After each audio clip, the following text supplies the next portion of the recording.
Brazen criminals strike Scotiabank. Questions over Cuban allegations could soon be answered.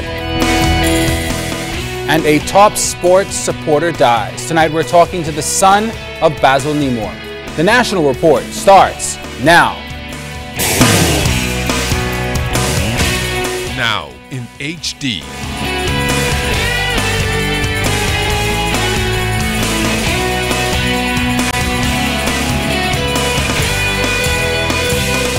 ZNS Network presents The Bahamas Tonight.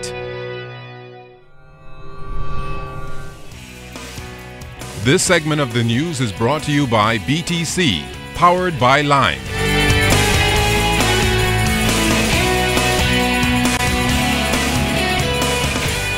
We're following breaking news off the top tonight. I understand that Scotiabank, East Street and Soldier Road was robbed today. Police have given us little more details than that, but we were on the scene today where we could see scenes of crimes officers inside the bank conducting their investigation. Now, needless to say, the bank was closed for the remainder of the day. Police continue to investigate. We're also following a developing story. Police on the scene now of what they're calling a significant drug find. We understand that live marijuana plants, scores and scores of them, were found off Gladstone Road near the well fields. Now, one man has been arrested in connection with this find. Police have no other information than this. Also tonight, Foreign Affairs Minister Fred Mitchell has condemned the latest rounds of protests by Cubans in Miami, branding the demonstrations economic blackmail. On Friday, the group returned to the Bahamian Consul General Office in Miami, though Minister Mitchell says security was not breached and the business of the Consulate General continued without interruption. More than a month into these reoccurring protests, Minister Mitchell says protesters who say they're angry over alleged abuse at the detention center are misdirected. Also, National Security Minister Dr. Bernard Nottage said the report on the investigation into the allegation of abuse at the Carmichael Road Detention Center could soon be released. He did not say at what stage the investigation was at or if prosecution will follow the completion of the report. I understand what my responsibilities are. I'm seeking to carry out my responsibilities honestly and diligently, and when we have all the information, you will be hearing from me. Inter-American Development Bank officials toured the Baintown community today with a view to helping remedy some of the area's problems with funding. The government has made a formal request to the bank to give financial assistance for a citizen security, safety and justice program. As Janaea Noel Ferguson reports, Minister of National Security Dr. Bernard Nottage led the top command of the Royal Bahamas Police Force and representatives of the bank, hoping to get a clearer understanding of the root of crime and to get a first-hand view of the area and its challenges.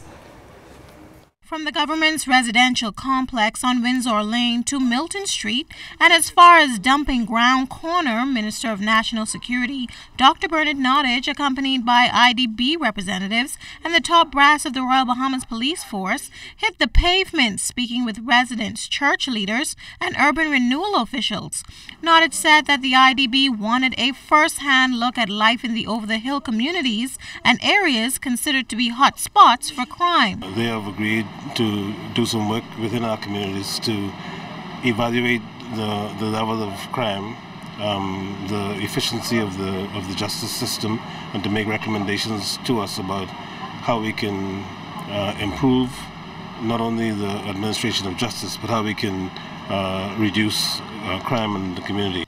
The government recently gave the Royal Bahamas Police Force additional support by deploying Defense Force officers to work along with them. And with no murders recorded since September 4th at the time of this report, residents who know all too well about the criminal element in the area are applauding their efforts. If you have more police then patrolling back and forth, and I guess as long as they could see them on foot back and forth, it'll be better, and have some sort of activities that you can enroll the young people in, and jobs that they can have to work. I know jobs is scarcely now, but if you could find something for them to keep them off the street. Patrolling the area, if they keep it up, then we should see an increase, at least a decrease in crime.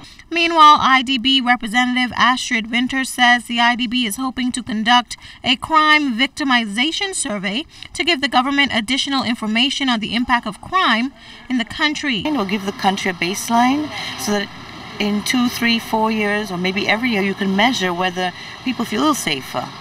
It measures how businesses perceive crime impacting on their ability to be effective and make an income and serve the community. Now, approval for this project should take place by the middle of next year. Janae Noel Ferguson, ZNS Network News. The recommendations of a crime-weary public issued during a crime forum last month will be published this week. Minister of National Security Bernard Nottage says the government plans to release a booklet detailing the suggestions later this week. Last month, Dr. Nottage assured the recommendations will be incorporated into a crime-fighting plan. Meantime, Dr. Nottage has addressed another anti-crime intervention, those 12-hour work shifts for police. He told us today he is very encouraged by the arrangement intended to boost police presence so far. Now, it was initially thought that 150 Defense Force officers had been deployed to the Royal Bahamas Police Force, but Dr. Nottage is tonight clarifying how the plan will work. 150 are not being used at this time. We are just deploying them as we go along. Because what we've had to do is speak to them, make sure that they understand what their role is. We've had policemen and others going up, Mr. Dean and others have talked to them, briefing them. This morning we had a meeting for those who are working in the Urban Renewal Project. And so they're just gradually being deployed as we feel that they understand what it is they are being asked to do and how they should do it. The Defense Force officers are going to be on the street today, but in urban renewal, working in the urban renewal area. They're not going to be on the streets as policemen, but they'll be assisting the policemen in the jobs that they have to do. A 3-day workshop to enhance occupational safety and health authority in the Bahamas underway at the Paul Farquharson headquarters. At least 30 health inspectors from the Department of the Environmental Health and NCTU and the TUC are expected to attend the Safety and Health Training Workshop. Officials from the Department of Labor, along with the International Labor Organization, believe that the training exercise will not only address several issues, but equip health inspectors with the tools needed to prevent accidents on the job. Minister of Labor, the Honorable Shane Gibson, says the Health and Training Safety Workshop is a timely one as the country has recorded a few accidental deaths on the job in recent years.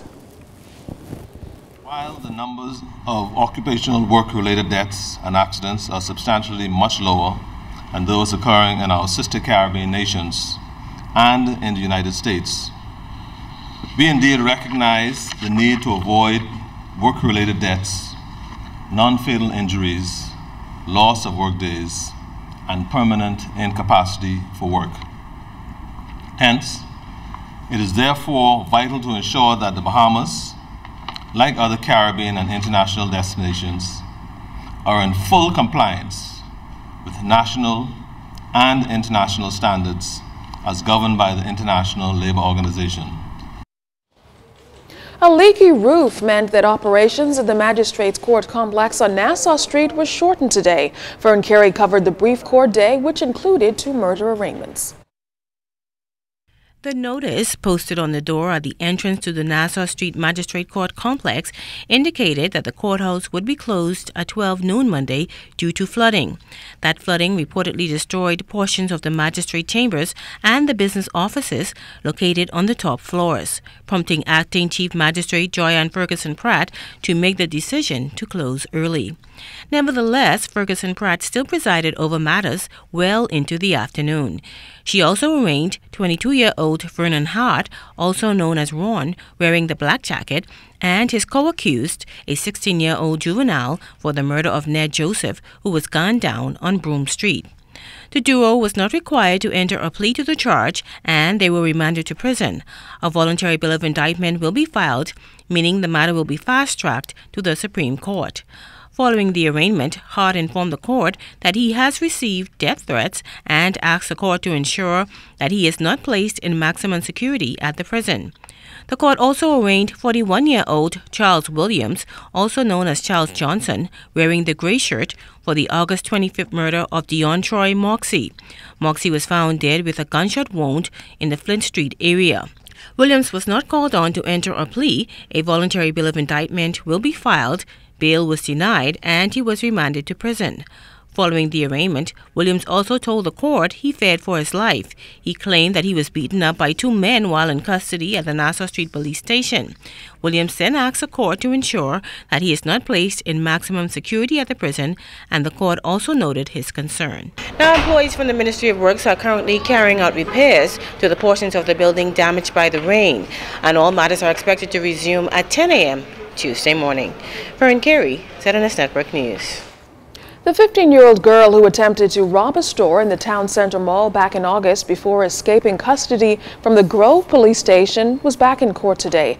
The teen was arraigned earlier in connection with that incident and returned to court to hear the results of a court-ordered psychiatric and psychological report. However, the reports were not ready and the matter was adjourned to Friday. Attorney Jeffrey Lloyd is defending the teen. In other news, it was scary, but it could have been a lot worse for two Bahamians rescued in Florida waters by the U.S. Coast Guard over the weekend. After drifting for 8 days and taking in salt water, the pair was hoisted from the waters off Riviera Beach, Florida on Saturday. The scary episode began when the vessel capsized. When the Coast Guard helicopter reached them, they were clinging to the hull of the vessel. Now, they're recovering at the Delray Medical Center for further treatment. The incident has prompted the Coast Guard to remind boaters, especially those transiting offshore or to remote areas, to carry an emergency position radio beacon or a personal locator beacon. Prime Minister Perry Christie is in Grand Bahama tonight to launch the Urban Renewal 2.0 GED program. The program, a partnership between the Grand Bahama Urban Renewal and Trevere College, a tertiary institution in the island. The program is the brainchild of Urban Renewal Deputy Director Michelle Rackley, who says the program was inspired by a speech given by Prime Minister Christie in 8 Mile Rock, during which time he shared his own experience of being kicked out of high school and given a second chance. Tonight's launch is expected to be the first in a series of events aimed at targeting at-risk youth, while at the same time providing advanced educational opportunities. More than 20 young men will make up the first group of students. You can watch the launch at 8:30 tonight, and you'll be able to participate in the program through our ZNS interactive page on the website www.znsbahamas.com.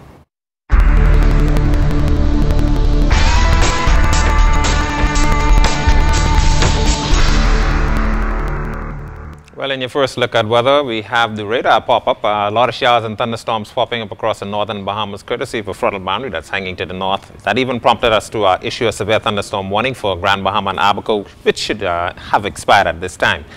We did make it up to the up 80s. 86 was the official high here, 73 was the overnight lows, and of course we had 1.18 inches in the rain gauge. 84 degrees right now, east-southeasterly wind at 3 knots, relative humidity rich 87%. Barometric pressure 29.93 inches, and it is falling. Further on, we'll have a look at your boating forecast, your travel forecast, and Family Island temperatures when we come back. Well, still ahead tonight, local organizations learn how to ask for global money. We'll explain.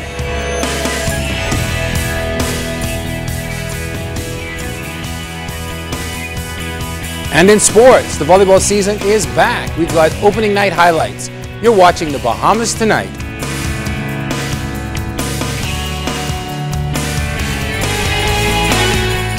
This portion of the news is brought to you by Lux Men's Warehouse.